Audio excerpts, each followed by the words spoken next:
Magandang buhay po sa ating lahat. Welcome to Papa Jo's Vlog Kakwentuhan. And salamat po sa mga bagong subscribers natin and followers. Nakakatuwa, nadadagdagan yung mga subscribers and followers natin.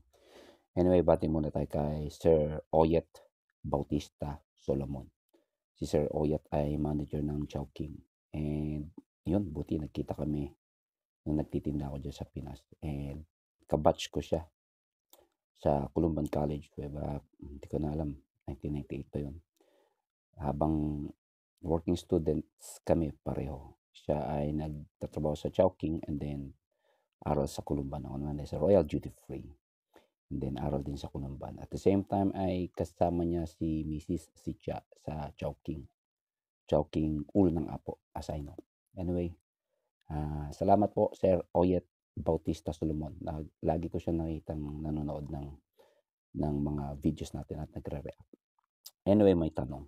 Simpleng tanong na napakahirap sagutin. Ang tanong ay, bakit nakakahiya magtinda? Yan. Real talk po ito.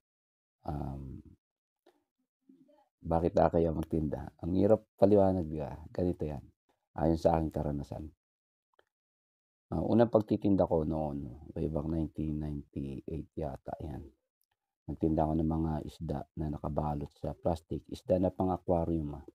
Tinitinda ko sa lumang palengke, nagpipidala ko ng sidecar, tapos binabalot namin ng nagtitinda kami.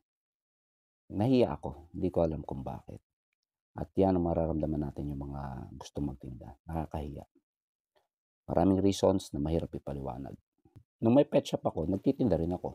Pero hindi ako nahiya sa pet shop. Kasi feeling ko parang may business ako eh. Pero although nagtitinda ako, parang business owner ako. Hindi ako nahiya magtinda dahil may pet shop ako. Pero nung nagtinda na ako sa lansangan, sa daanan, sa palengke, doon ako nakaramdam ng hiya. Anyway, ang nakakagulat lang doon ay malaki yung nabebenta ko kaysa sa nabebenta ko sa pwesto.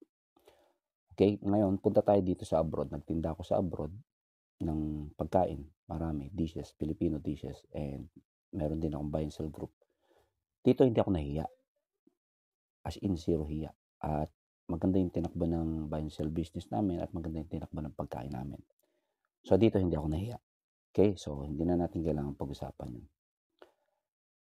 Ganun pa man, nung umuwi ako sa Pilipinas way back June 2022 at nagtinda ako sa barbecue sa pwesto namin sa Barreto. Nagtinda ako ng barbecue, hindi ako nahiya. Ayan. Kasi feeling ko nagtitinda ako ng barbecue sa pwesto namin. Sa bahay namin may bakanting space, garahian, nagtinda kami doon. At sa biyaya ng Panginoon ay kumita yun. Naitawid kami noon. Sa isang taon na ako mahigit nagtinda doon. At hindi ako nahiya. So wag na rin natin pag-usapan yun. Nagtinda ako ng barbecue, hindi ako nahiya. Okay. Ganun pa man, nung gusto ko na mag-step up kasi every time gusto ko tumaas yung benta ko eh. Ayoko nung kumikita lang ako ng 1,000 a day or 500 a day. Gusto ko every time, every year as much as possible or semi-annual, 6 months, tumataas yung paninda ko.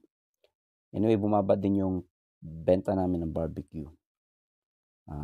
Kaya nag-decide akong pumunta sa tao. Kailangan kasi punta mo yung tao para maging successful yung business mo. Para sa akin So, nagtinda ako at nagpagawa kami ng kolong-kolong ni ate. So, I decided to start selling crispy chicken feet. Yan. Nakakahiya. Yan. Nagtinda ako doon sa may asinan. To the point na minsan nga nagtatago pa ako eh. Kasi may mga kakilala ko na nakikita kong dumadaan at nagtatago ako. Nahiya ako. Siguro ang reason dito kaya ka nahiya because of pride. Yan, pride. Kaya nakakasira yung pride eh. Dapat hindi ka ma-pride. And yung dignity, siguro feeling ko, nahiya ako kasi dati ako nasa abroad. Hindi ngayon, nagtitinda na lang sa lansangan, sa daanan. So, yun yung cause ng pagiging pagkahiya ko. Ang twist pa nito, sobrang hindi nga ako mahiyain eh. Sobrang ano ko, casual ako sa tao, sociable ako. Sociable or social ba 'yun? Hindi ako mahiyain, pero nagtitinda ako nahiya na ako. Kailan natanggal yung hiya ko? Natanggal yung hiya ko nung siyempre mga after 4 months, 5 months, 6 months nung marami ng kumakain sa puwesto ko at marami na akong mga naging suki, ay dun medyo naalis na yung hiya ko. To the point na open na ako at jolly na, masaya na, komportable na dun sa ginagawa kong pagtitinda. So kayong mga nagnanais, nagpaplano at may gustong magnegosyo, yung negosyo yung puwesto physical store ano yan, hindi yan nagbibigay para sa akin ng hiya. Hindi ka mahiya kasi physical store yan, eh. Pero yung mga nahihiya na magkariton, tricycle, kolong-kolong, rolling food cart or food cart man yan, yung mga nahihiya at yung mga iba namang nanonood sa'tin na nagsabi, "Bakit kayo mahihiya?"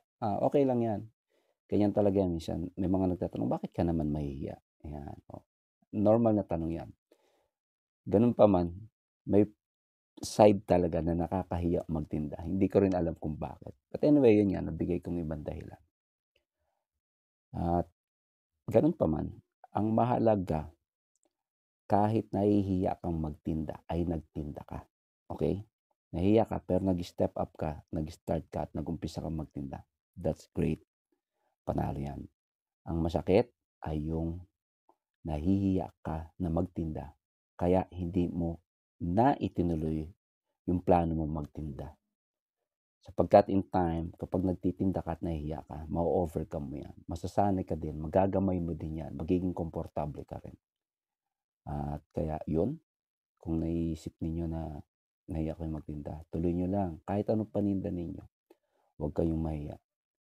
Maging small businessman kayo, small entrepreneurs at in time ay may reward 'yan, makikita niyo rin. Lalo na pagka kumikita na at, kilala na yung business niyo, maalis na yung hiya niyo 'pag nagiging successful na. Although kahit na hindi niyo pa nakikita yung point of success, mag-umpisa pa lang kayo, okey lang 'yan mahiya, basta magtinda pa rin kayo at i-pursue at ituloy niyo yung plans niyo, magkaroon ng small business. In time, you will reap your reward. 'Yun, maraming salamat po. Magandang buhay po sa ating lahat and God bless us all. Ba-bye.